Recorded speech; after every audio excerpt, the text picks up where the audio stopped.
Good evening, and welcome to this edition of Labor Vision.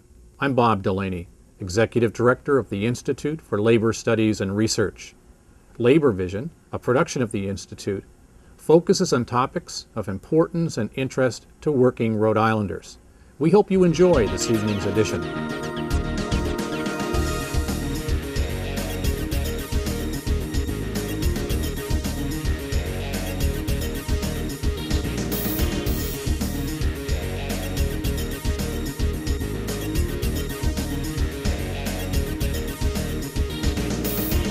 Welcome to this edition of Labor Vision.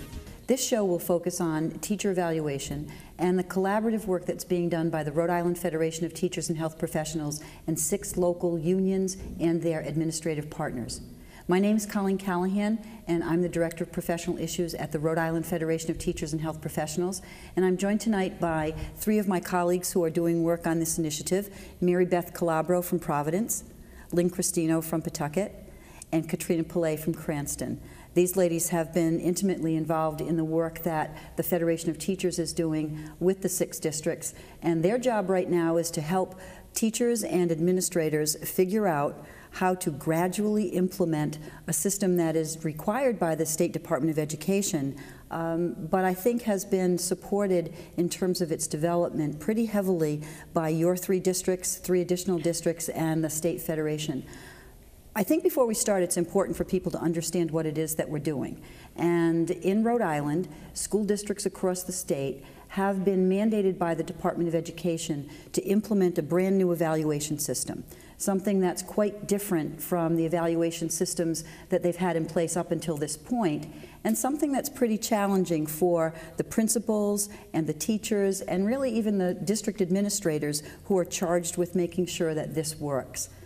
About 2 years ago, the Rhode Island Federation of Teachers and Health Professionals identified teacher quality and teacher evaluation as something really important to making sure that all students have the most effective teachers possible in their classrooms, and so that the schools that we work with are able to make sure that student achievement grows and that teachers and principals have the working conditions that they really need in order to do the job that we charge them all with doing. And so for the last 2 years, with some funding from the American Federation of Teachers and the United States Department of Education, and a lot of hard work on the part of the staff at the Rhode Island Federation of Teachers and each of these school districts and their unions, we have developed an educator evaluation system that meets the standards of the Rhode Island Department of Education, and in fact was approved by the Department of Education last summer. We have trained principals and other evaluators so that they know about the system and how it's going to work. We're trying to prepare teachers for what's expected of them this year, and we are engaged in a process during this year, a collaborative process, which is what I think we really want to talk about today, in ensuring that we can figure the system out, make sure that we are implementing it in the way that we've envisioned, in a way that meets the requirements of the Department of Education, and most importantly is focused on helping teachers and principals strengthen their practice so that they in turn can help all students achieve in the way that we all want them to. And so what might be a good idea for us to talk a little bit about today is to get a sense of what's the difference between the kind of evaluation systems that we had in place in years past and the evaluation systems that we are putting in place this year.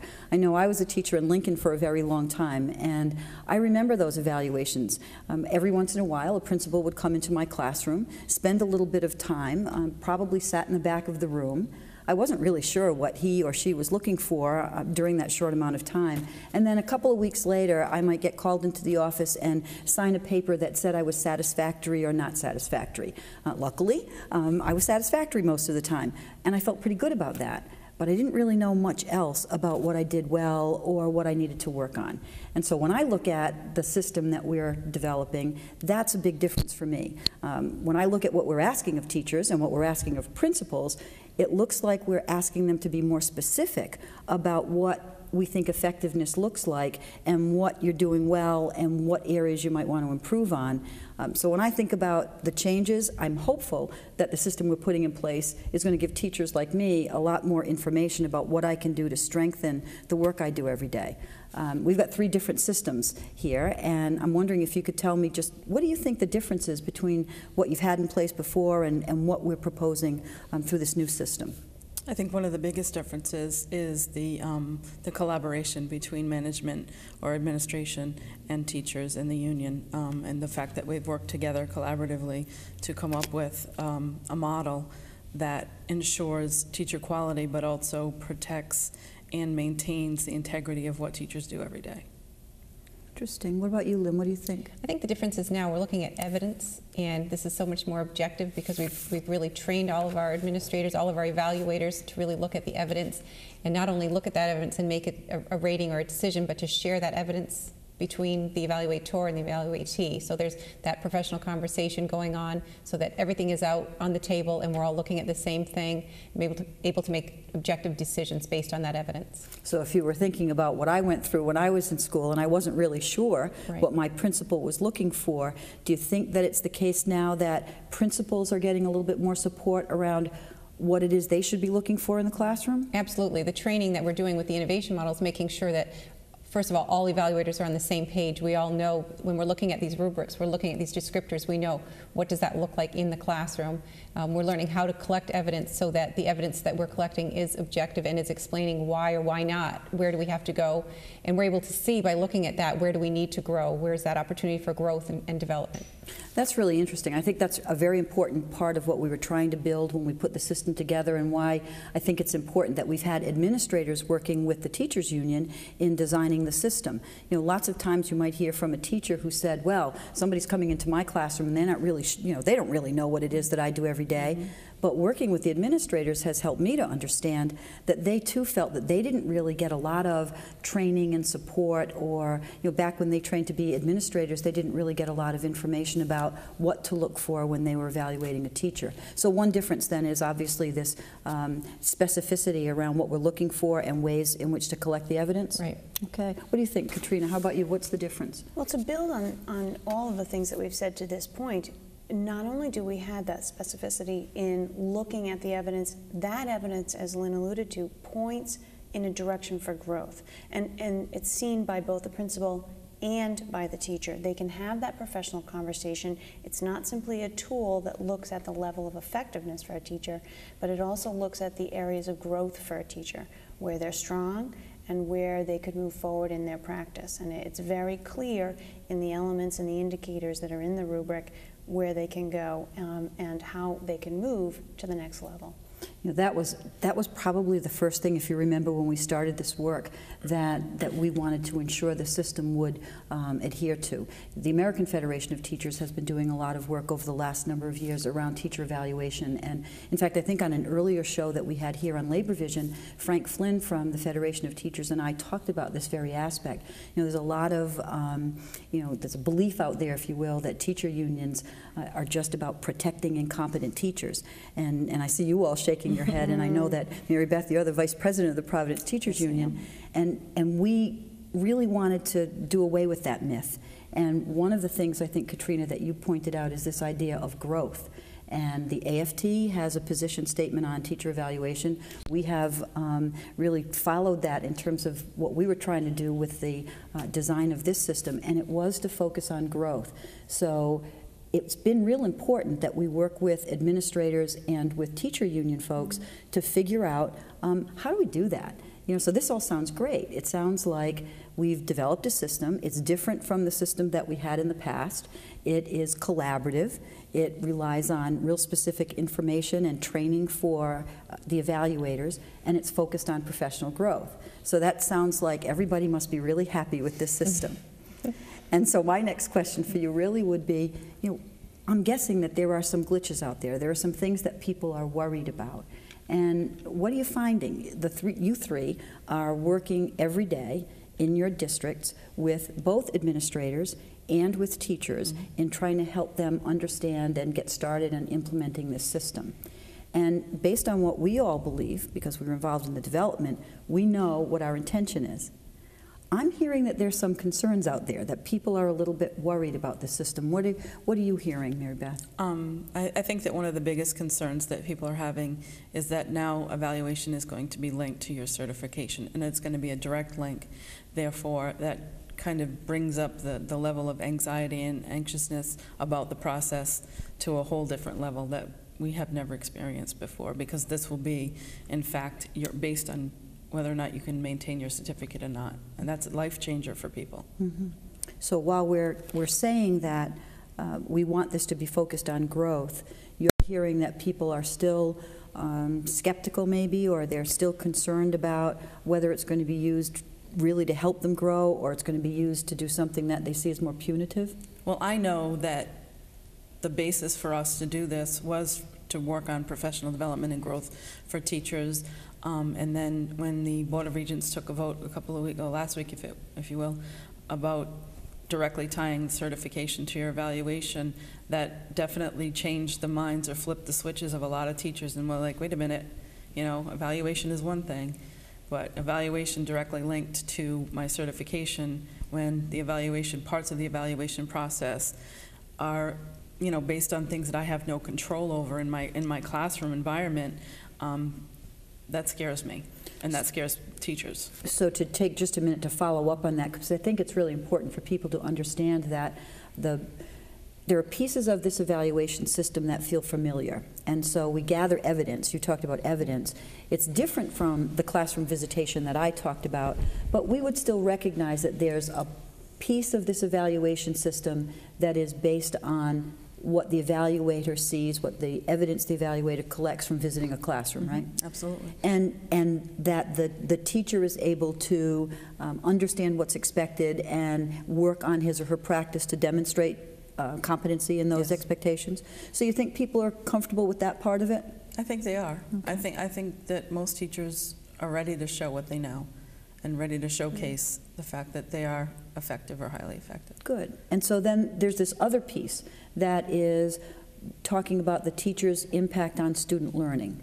And that seems to be the piece that's got people nervous. That's the scary one. That's the scary one. Now, interestingly, though, I have heard from our teachers that they feel comfortable that they actually can move the dime on student achievement, that they can show, if in your 4th grade class or 8th grade class, that when the kids came to you, here's what they knew, and by the time they left, here's what they knew, and hopefully that's a lot more, and you can show how you've contributed to that. Do you think, how do teachers get to demonstrate that? Well, I think, first of all, anything that's new is going to have a little bit of a fear factor. Let's be honest. Anytime there's something new, it's a little scary. But with respect to the student learning objective, getting those in place and writing them well, and then carrying out that plan, and ending up looking very deeply at how a student in a class moves on a particular assessment from the start of the year to the end of the year. That's a new process for us, and getting it in writing and really looking at it that deeply. I think that is a wonderful thing, but at the same time, it's a hard thing to do well right out of the gate, and you want to do well. The teachers want to do well on this piece, but they, it's a little scary. It's a new step. So this system has this student learning component. So if I'm a teacher, I'm going to be evaluated by my principal or other evaluator by, first and foremost, they're going to come in and they're going to see what I do in my classroom. But I'm also going to set some goals for my students. Yes. I'm going to collect some evidence, and hopefully by the end of the year I'm going to be able to talk with my administrator and show how the students have grown. Seeing right? if they've attained that growth. Okay, and that seems to be people, while it's a new system, and they're really trying to figure out what's the right evidence, how much evidence will it be okay. I'm hearing that there's another part of the student learning piece that's really what scares them, and that's the statewide testing. Do you think, what role is that playing in this anxiety that you talked about? I think it plays a huge role. I think we're asking the statewide testing to do something that it wasn't designed to do. And I think that teachers, because there are so many other factors in play when students take that exam, that to draw a one-to-one correspondence between whether or not you learned in my class or not is a big, broad jump. And so if we think about the worries, and that's where we started this conversation, was what people are worried about, they are a little bit concerned about the results, if you will, of the evaluation, the way in which evaluations are going to be used. They're mostly concerned about how they're going to be able to demonstrate their impact on student learning, probably not as concerned about what they can collect in their own classroom, but still a little bit concerned about how it's going to work with factoring in that statewide test. Yes. Okay, so part of the work we're doing is to help people figure that out, right? And I think that's another role that the union is playing in terms of working with administrators. It seems to me that as our members see us working with administrators and saying, we're going to figure this out, Katrina, in the way that you said, teachers know that they do great work with their kids. They know that they struggle in some areas, and that this is going to be a way that they're going to figure out what are the goals, what are the targets, what are the gaps, how do I collect some evidence. And our work with them, I like to think, is something that helps them see that we're all in this together. What other things are people worried about, do you think? I think the one thing is that this is, this system really, there are multiple measures. We're making sure that we're not looking, like you said, at just a one-time visit into a classroom or a one-time assessment. We're trying to take all of these different factors in and come up with a real summative rating by the end of it. And to do this and to do it well, it takes a lot of time. And so I think administrators are really feeling that push, that real crunch of, how much work there is to do this and to do it well. That's the thing. Is, we could get through it and just do it, but that's not the point, and that's no one's intention. We want it to be done well, so that it really truly reflects how that teacher should be rated. Again, like you said, we're not trying to protect teachers who don't deserve to be protected, but we're not out to try and as people say, someone's out to get you or something like that. We really want it to really have a true reflection, and that takes time. That takes time in the classroom. That takes time really looking at the evidence. That takes time for the teacher in their planning, and it takes time to have that collegial conversation. So right now, there's a real stress out there that if I have so many faculty members, or I'm going to have so many visits as a teacher, that takes time in preparing for it, it takes time in being there, and so how do I do all of that and still run the building the way I need to do, and all of these other things that are still a pressure for everyone. So even when people think it's a good idea or a good thing, they're trying to figure out, we keep pouring more into the glass, Right. Yeah. And what happens, I think it's an administrator in your district, Katrina, who keeps reminding me to do the math. Yes. He keeps talking about, as a high school principal, how many teachers he has for whom he's responsible in terms of evaluation. And so I think it's important for us to keep, thinking about the stresses that we're putting on people in terms of time. So it's important for people to know folks that we're working with want to do this thing, but it's being pushed at a pretty rapid pace. Right. And there's a time element that we've got to be cognizant of. Anything else that we think about in terms of worries, or are those the biggies? I think those are the That's big ones. enough. That probably big, is kind of pretty enough. significant. So if we think about the fact that we believe that it's a good thing, those of us who've developed it think highly of the model that we've put in place. It's been approved. It's meeting the standards. And but we also recognize that people are under the gun and they're feeling a lot of stress about it. Let's talk a little bit about what we're doing to support people in the implementation phase of this work. I think each one of us has mentioned, and you started, Mary Beth, talking about collaboration.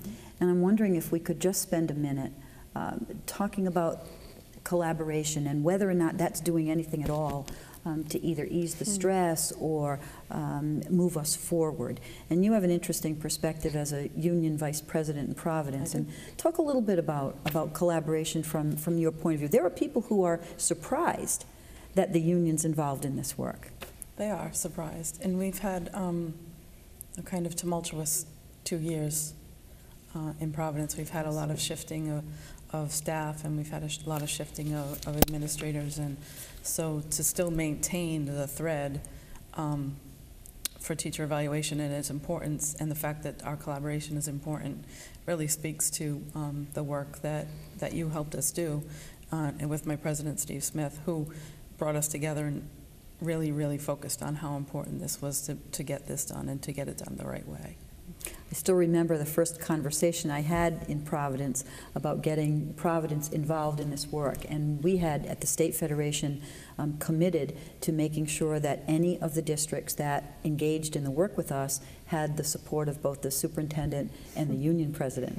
And at the time, with your former superintendent, things were a little rocky in Providence. Yes. Yes, they were. Yes, and they were. I still remember going to Tom Brady, the former superintendent, and he and Steve, I think, both agreed that if they could, since they had a shared interest in making sure that we had the most highly effective teachers in every classroom, that this was something they could agree to work on together.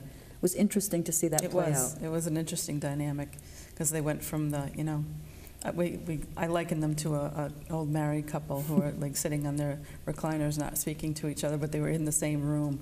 So I think the teacher evaluation kind of brought us back together and got us to move forward a little bit on the collaborative part. And I must say that, you know, we're kind of touting the union involvement in this, but we have to give a shout out to the superintendents. I think about superintendents like Peter Nero in Cranston and Debbie Silke, who's a new superintendent in Pawtucket, and they've really rolled up their sleeves and been involved in this work from the get-go. What kind of benefit is there, do you see, from this kind of collaborative work? Katrina? I have to say, in Cranston, we feel really lucky, because we have two folks, our union president and our superintendent, we have Liz Larkin and Peter Nero, who were on the design team. So they have been in the trenches doing this work now from the very beginning. And I know, or anyone involved in evaluation in Cranston knows, that if they have a question or a problem or a concern, or something is raised, or we want to do more PD, professional development, that we can go to either one of them and we know we have their support. And that's a blessing. Sure it is. Because you know you can move that work forward, and the folks in the district know that this is something important. Mr. Nero and Mrs. Larkin both let everyone know that this is important work, so you know that we're going to move forward. So the union and the administration Together. are standing together. Interesting. Often. Any other thoughts on collaboration, Lynn? The other thing that comes to mind is not just actually within my own district, but just the collaboration between the different districts who are involved in, you know, in this innovation consortium. I just think about how valuable it is that we can work together, we can share each other's resources as far as the professional development, making sure that we're getting a consistent message out there to all of the teachers, because we can develop that professional development together, and we can bounce ideas off each other, we can support each other, and we don't then just have the strength that's coming from our own district, but we can bring all of that, and by collaborating together, I think it's definitely made us much, much stronger. It's terrific. You know, I hadn't thought about that when I asked the question, but oftentimes, again, we've talked about this work is the Innovation Initiative on Educator Evaluation, and it's funded by an innovation grant from both the AFT and then from the federal government. And so for both of those organizations, I have to write reports every once in a while, and they both ask, you know, what's a side benefit? And that's one of the benefits that I point to, that I see the strength in a network. When I look around, you know, the whole state is doing this. And I think there's a good faith effort on the part of the Department of Education and the Federation of Teachers and districts all across the state to get this right. But I must say, and I'm a little biased, I do see that there's a strength in this network that is, I think, positioning each of the 6 districts well to share resources, to share information, to share struggles, but to move the work forward. And you folks are each a part of that. One of the things that I'm not sure everyone knows is that you are classroom teachers, central office personnel working now to help move this agenda, to help implement this evaluation system. And I have to tell you that the superintendents say to me and principals say to me they don't know how they'd be doing this work if you weren't in place, because having somebody to really have their finger on the pulse of what's needed, whether it's coordinating professional development, whether it's bringing people together for a meeting, whether it's making sure teachers get the same information that principals get, somebody needs to do that work. And I think you pointed out earlier that administrators are overwhelmed with so many other things. So I think that it's important for us to recognize that we are, as the union, as our collaborative effort, and very much through you, trying to do some things to help at the local level implement this so that it will be successful, so that we will be ready in the fall of 2012, which isn't very far away, to fully implement the system in the way that we're required by the Department of Ed. Tell us a little bit, so what's happening? What does that mean? What are you doing every day? I know I'm thinking about evaluation 24/7. What kinds of things are happening? And then I think we'd say, what's necessary to help implement a system like this at the local level? Katrina? We're doing a lot of professional development to take our teachers through the process so that it also helps to alleviate some of that anxiety if they know it's coming and what it is their role is, what their administrator's role is, and a timeline to do all of that work in. So we've done a great deal of PD for the entire district, and we're close to 1,000 folks in Cranston. In just about every aspect as we've moved along, and I think that has been very helpful to to calm everyone down, keep everybody on the same page, and to get the work done in a timely manner. Whatever supports are needed are offered, but I think that's one of the biggest pieces that we're doing right now in Cranston. So let me just follow up for with one question. If we're thinking about PD or professional development, and we started by saying we've all been evaluated at some point, and teachers are, principals are used to going in and finding out how teachers are doing and giving them some feedback on their practice. One might say, well, why do we need professional development? What are you doing? What do people need to know about? We started in the summer, and we looked at overview the entire system and gave them some background information, some history. We then moved them through goal setting, and they're writing goals not just for their students, for that student learning piece, they're also writing professional growth goals. So we have had a lot of PD and offered a lot of support in helping teachers look at what they think they could do professionally to move forward in their practice. So we wrote those set of goals. We're currently rolling out our SLOs, our student learning objectives, and we've provided PD in that. We're now moving into our PD process where we're focusing on that observation and conferencing piece. And yes, it's in some ways similar to what we've done in the past, but there are other components, for example, the evidence collection, that is very new to them, which they're not used to having that piece within that observation process. So we're doing professional development around that. And just this past week, I was in a meeting where I spent an hour and talked to principals, and then went into an auditorium 2 hours later with a few hundred teachers and gave them the same message that the principals heard. So we're working really hard to keep everybody on the same page. As we move forward, we know now for professional development, we're going to start providing those pieces to support that professional growth. So I want to improve as a teacher in questioning. So now here's a professional development opportunity for me to go and work on that particular piece and move forward and think about the evidence I can collect that shows that I'm improving in that area. That's really helpful. So we've trained principals and other evaluators, and sometimes we leave out the people who are going to be evaluated, and it sounds like you're spending quite a bit of time making sure that everybody's, as you said, on the same page. Really important stuff to do. Other kinds of things that I know you're all doing this similar kind of work, but would you say there's other aspects to implementing in terms of the work that you're doing that's helping out? We did the training for evaluators, which we trained administrators and some peers who were trained as well, and that was a 5-day, very, very intense training that we talked about.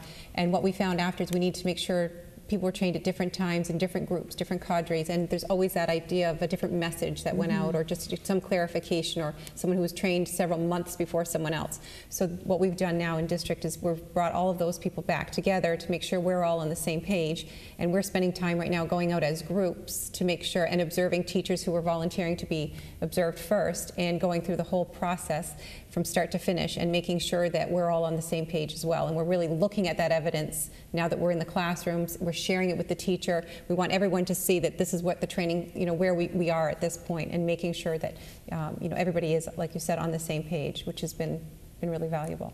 Now that's something that's really important when I think about it. You started today by saying that people were worried because of the high stakes nature of this evaluation. We know that the 98% of it should be focused on the professional growth, but the big fear factor is, what's the label I'm going to wear and what's going to happen because of that. You mentioned something, Lynn, that I think is so important, and I'm not sure people realize if I'm going to be evaluated in a district, it's good to know both from the administration's point of view or from the teacher's point of view, that if Mary Beth or Lynn or Katrina, no matter which of you was coming in to do my evaluation, I could feel confident that it's going to be somewhat similar because we're all on the same page. Right. So the teachers know what the expectations are and the administrators do.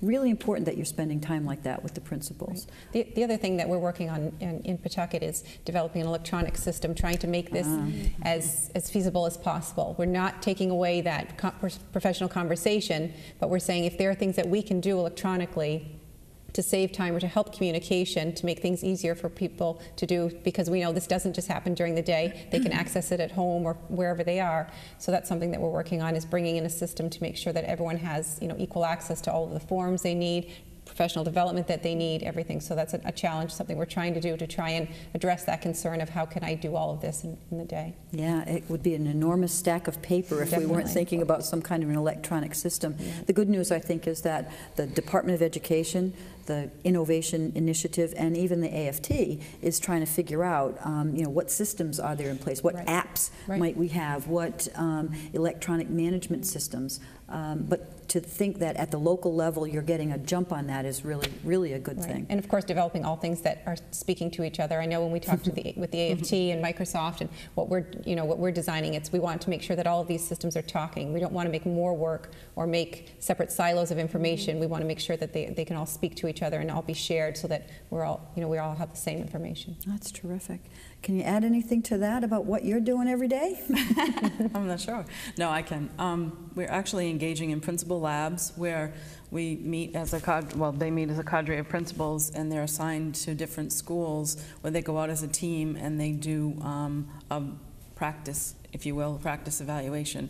Go through the whole process to make sure that they're still calibrated at the same rate and they're still on the same wavelength, and they're still doing the things the way that they should be, because it is a huge paradigm shift. It's, it used to be your principal would come in and they'd say, I think you should have, it would have been nice if you, and those are all nice things to say, but this process is what I did, what I did, or what you did, what you saw, and what the children did. It's not about my opinion as the administrator or someone else's opinion as the administrator. It's what actually happened. It's just the facts without bias. So, and the without bias is really important. Absolutely. I mean, even well-intentioned people have different opinions about what's good and what's not so good. So the fact that you are spending the time, I think that we spent the time in getting people trained so that it's as bias-free as we can possibly be around evidence collection is probably going to be helpful. I think about it in two ways. Helpful so that teachers get just the facts as well, so that when somebody says, let's work together on an improvement plan or think about what we're doing well, you can see. Exactly. And secondly, if we do have to recommend that someone get some support, or if there has to be a personnel action that's taken, or if it's got a high-stakes connection or a consequence, there's at least some real, valid, reliable evidence that people can have confidence in when making really tough decisions. So that's, again, interesting. The vice president of the Teachers Union is working with a partner from the Department of Education in Providence, the school department, to work with principals. And hopefully your members see that as something that gives them confidence that the system that's being developed has their that their practitioner's voice is involved in that. So that's really important. I'm thinking about everything that you said, and I realize that we've done an awful lot of work in the last 18 months to 2 years. We've also invested quite a bit in terms of time and resources in this work. And it makes me realize that the grant dollars that we've put toward training teachers and training evaluators is really what's necessary in order to get this system to be successful, to have people on the same page, to have them, to have us have confidence that their judgments are fair and that they're reliable over time. So hopefully what we're doing this year is test driving the system, that we can get the bugs out, and that people will listen to us about whether does it take too much time, are we able to get the information to people that we need, have we got the student learning objective thing right. And that's the focus of the work that we're doing over the next 6 months and actually leading up until September, when we're going to be implementing this in full implementation mode, that we're going to be hopefully supporting a process that has labor and management working together for improved professional practice, which of course we believe results in improved student achievement. An interesting study just came out on the work that's going on in Chicago that looks exactly like the work that we're doing here. And I don't think it's any accident that they are working with the same teacher evaluation framework that we are, that was created by Charlotte Danielson, who's like a internationally renowned guru on teacher evaluation. And I think I sent it out to you today, and I plan to share it with others, but it really showed that this kind of investment pays off. It pays off in the professional conversation that you talked about.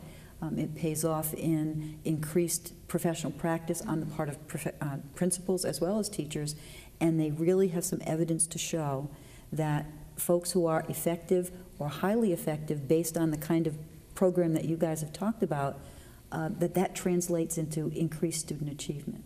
So I think we should feel pretty good about the work that we're doing. We've got a lot of work in front of us, but at the end of the day, I think together, the collaborative kind of spirit that you talked about is one that should pay dividends around for our members in terms of the work they do every day, and for the kids they serve, which is, you know, truly what's at the common interest that we talked about at the very beginning.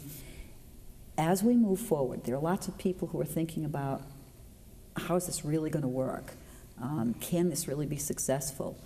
Can you really have the union and management, you know, talking about the same thing? And will we be ready for implementation in the fall? And so I'm wondering, I mean, you guys are in the trenches and you've done a lot of work on this. Do you have any advice? Have you lessons learned? If I was just starting this anew, would you tell me not to know? What advice would you have for me? Or what advice do you have for people who are implementing this kind of a system? What do you think? I would say communication. Communication is key. You have to be clear and consistent. Everyone has to know, you know, with as much clarity as possible, what's coming, what's expected, deadlines, just, you know, sharing information so that everyone feels that they have a part in it. Everyone feels like they're knowledgeable. You don't have those surprises, you know, that fear of the unknown. That we're honest about when we're learning things. We're honest about that. But again, I think it's just that whole communication piece is just huge, from the superintendents, the union presidents, us supporting them, and with the teachers, letting us know what's going on in the classrooms, what they're seeing, what we're seeing, and just keeping those lines of communication open. Terrific. I was sitting with a teacher the other day, and he was talking about the hoops that we're jumping through. And I said to him, just take it one hoop at a time. You know, just one day at a time. What is it that's on your table for that day? Let's do that well, and then we'll get to the next piece. That's great advice. Great advice. What do you think? One of the things I say to the teachers every time I do professional development is that I'd rather us do it together than have it done to us. And I also say that we need to slow down and take a breath, like you say, and just get it right, because if they don't get it right, then I don't get it right, then we don't get it right, and it doesn't bode well for all the hard work that has gone into the process. Well, I think that's terrific, and I appreciate the fact that you spent some time talking about this. More than that, I appreciate the work that you're doing at the local level. I think what bodes well for all of this is that you are really demonstrating what we had in mind in the first place, which is do it with us, not to us, which is figuring out that unless we work on this together, we won't have a system that does what we know it needs to do, which is helping our principals and our teachers do the best job they can every day so that our kids will do better. Right. And I think from the Federation's point of view, helping people understand that the teachers union is very, very much invested in this work, and that we want the most effective teachers in every classroom, but that we believe the kinds of things that you said, that we need to communicate, we need to have the same information as others have, and that we need to work on this together so that the system, it's not to make the system any easier, it's not to make any loopholes in the system. In fact, we've been very careful to attend to the standards that led to our approval, but so that, as I think one of you pointed out, Katrina, I think it was you, that we can stand together, superintendent and union president, state union, local union, administration, and say, this is what we think works. in order to ensure that we have the most highly effective and well-supported professionals in the business. Thank you. Thank you. Thank you. The Rhode Island Federation of Teachers and Health Professionals is leading a groundbreaking effort to revamp teacher evaluation in partnership with 6 of its urban affiliates and their administrative colleagues. With funding from the AFT's Innovation Grant, the Rhode Island Federation of Teachers and Health Professionals brought together teacher union and administrative representatives from 6 of our urban locals: Central Falls, Cranston, Pawtucket, Providence, West Warwick, and Woonsocket. Those districts engaged in a partnership with the RAFT and committed themselves to a long, hard effort to examine their current evaluation systems, look at what was being required by the Department of Education, work with national experts, and draft a system that would really meet the needs of all educators in the districts, give them high-quality feedback on their practice, and support them as they move forward to do a better job every single day. The Rhode Island Federation of Teachers feels it's vitally important for us to be in the forefront of educator evaluation because so much is at stake for our membership. This effort, funded by the AFT's Innovation Fund and an I-3 grant from the U.S. Department of Education, recognizes the need to develop a high-quality teacher evaluation and support system focused on strengthening teacher practice and student achievement. Most people think that teacher unions protect incompetent teachers, are the reason why teacher effectiveness isn't dealt with. We actually thought that that should be just the opposite. Our members tell us that they want the union to take an active role in supporting them professionally, and that's what we decided to do. Teachers are very open to being evaluated. They want to be evaluated, but they want to be evaluated in a system that they feel is fair, that provides opportunities for them to grow as professionals, and so they can see concrete feedback that will allow them to do that. The union's leadership ensured teacher voice in critical decisions about an evaluation system focused on professional growth and designed to provide members with valuable feedback about their practice, supports to improve instruction, and opportunities to demonstrate effectiveness in a variety of ways. We have a history here at the Rhode Island Federation of Teachers of leading professional issues. We've been involved in a mentoring network, we do significant professional development with our members, and leading the work on educator evaluation was a likely next step.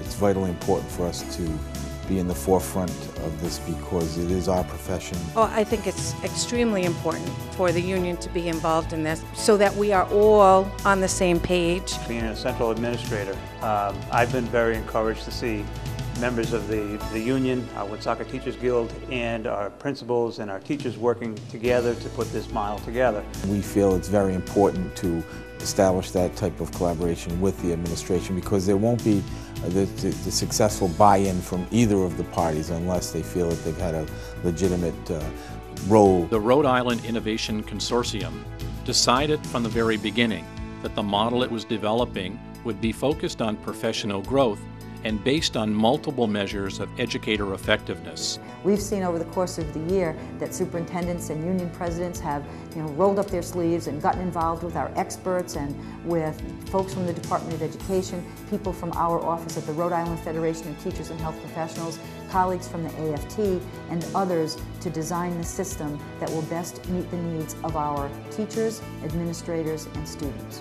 And I've learned a lot about my own teaching practices. So at the start the anxiety was there, but now they feel very comfortable. They welcome the observations. They really welcome the pre and post conversation, which I think is the most valuable piece. We also are learning as our children are learning, and this is a great way to see the areas that we do well, see the areas that we can improve upon to make education for all the children that much better.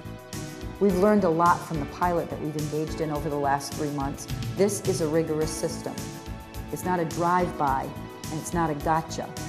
The RIFTHP's leadership on evaluation is gaining recognition at the state and national level, but most importantly, is positioning its locals for successful implementation of a high-quality teacher evaluation and support system that will make a difference for teachers, administrators, and students. One of the American Federation of Teacher mottos is that we are a union of professionals, and our members look to us to bring their professional interests to the forefront. And in education right now, there couldn't be more important work as a union that we would be doing than working on a comprehensive, fair, and equitable evaluation system. I feel that any teacher would benefit from going through this process. Teaching and leading in today's schools are complex activities. I couldn't be more proud of the direction that our union is going. This is something good, something I believe in. We're ready to go.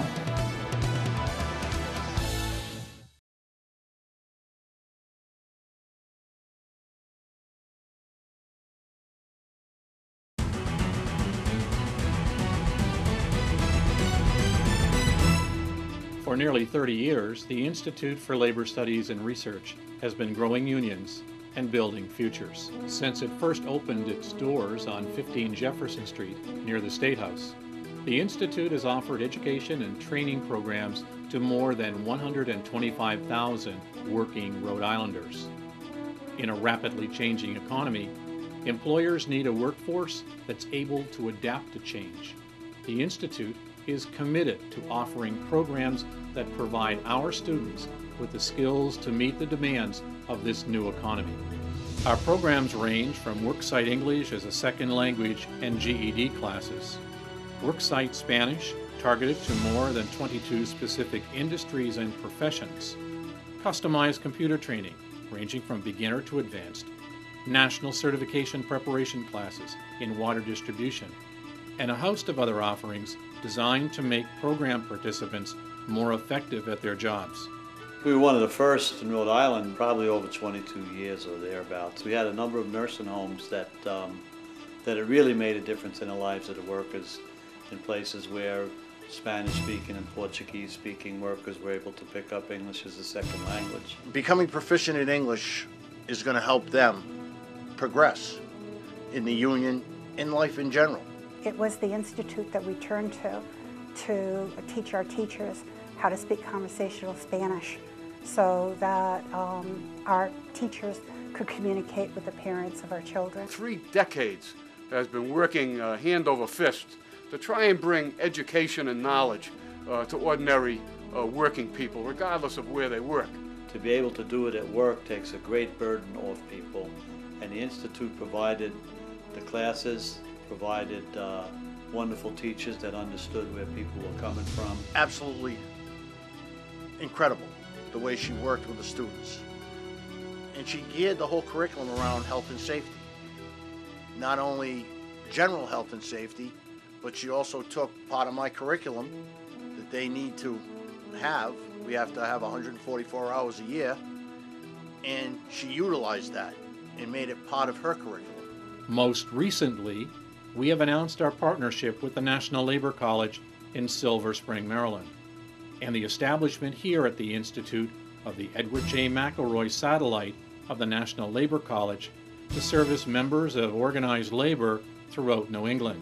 We can accredit apprenticeship training and couple those experiences and courses done in labor education. Be able to actually have our kids go through school and actually qualify with our credits we get for the apprentice program. So individuals now here in Rhode Island can get a bachelor's degree in labor studies right here in Rhode Island at the Institute. I see people going on from simply taking a course here to going to the community college to get maybe a 4-year bachelor's degree while they're still working, and every once in a while somebody comes down to URI and gets a master's degree in labor and industrial relations.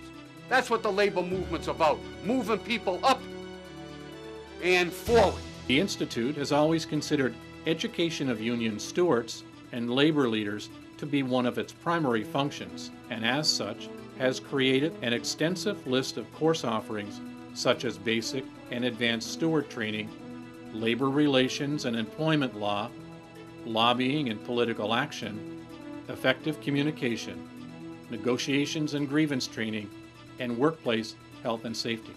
I was fortunate enough to take some Spanish classes there, along with some postal workers. There were some laborers there, some teachers, and that was very helpful for my training in organizing. The Institute has provided customized training for us for our building delegates who are known as shop stewards out there in the other world. The benefit of having relationships with the unionized construction industry because of our substantial investments in things such as apprenticeship and training. They need it for personal development, but more importantly, if the labor movement is to regain its vitality and to regain its strength, we need a level playing field. We're very excited about our own Union Steward Seminar, which is coming up in a couple of months, and the Institute for Labor Studies is going to put the training on for us. That's one of the things that they do. They're always here to help labor.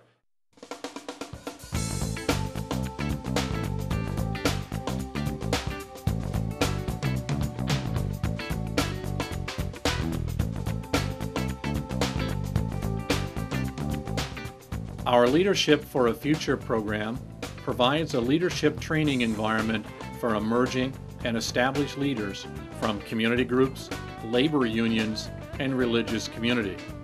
Leadership for a Future also provides an opportunity for leaders from diverse groups and backgrounds to forge relationships and networks that will benefit themselves and their organizations through their lives.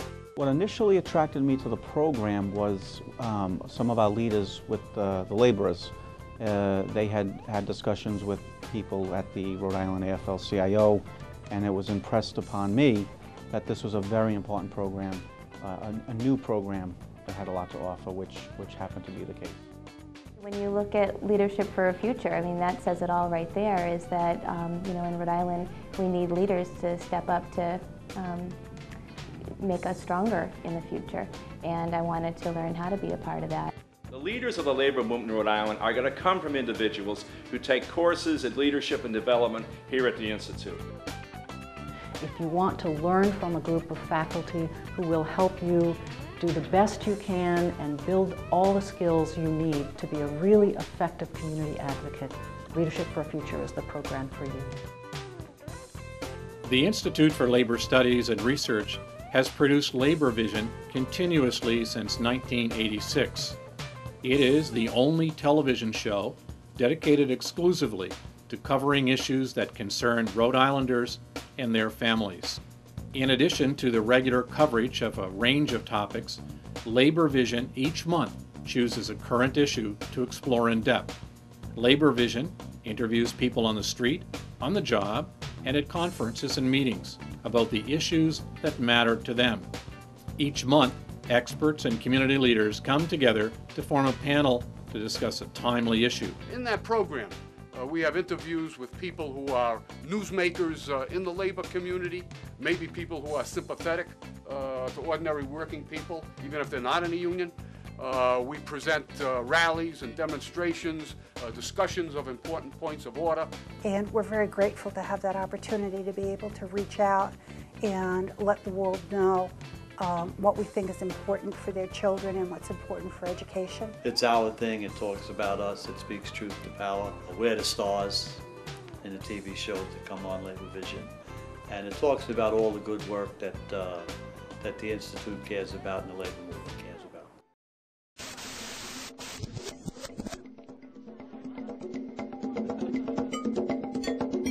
Employee Free Choice Act.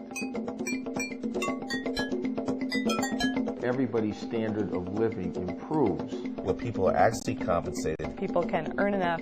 And not have to go through that fight and that intimidation and that fear. The worst employer in the world. Elvis Figueroa. A Marshall Plan for the economy. It requires a first contract. It requires mediation. If you can't reach a first contract within a year. It'll help the labor movement. It's going to inhibit a lot of these employers from saying, I'm just going to fire 3 guys and we can just stop this right here. What this act is going to do is put the choice into the hands of the workers. We could get Congress to pass this. This is the right thing. Let's do something right for once. The Institute for Labor Studies and Research has trained more than 125,000 members of organized labor and working Rhode Islanders.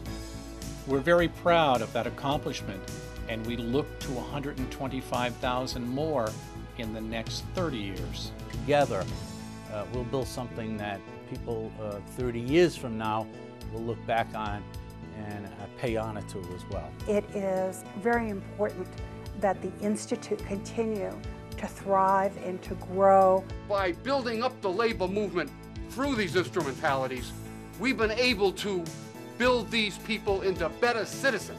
That's major in growing the union. Which everyone knows nowadays is more important than ever. So, I mean, they've been a valuable resource. It's a key instrument in strengthening the labor movement and revitalizing the labor movement. So it's our responsibility not only to raise the resources, but to explain to people how this really sews together the fabric of a decent life for our members, for people who are not our members, for people generally in the state of Rhode Island. When you support the Institute for Labor Studies, you support the labor movement in Rhode Island.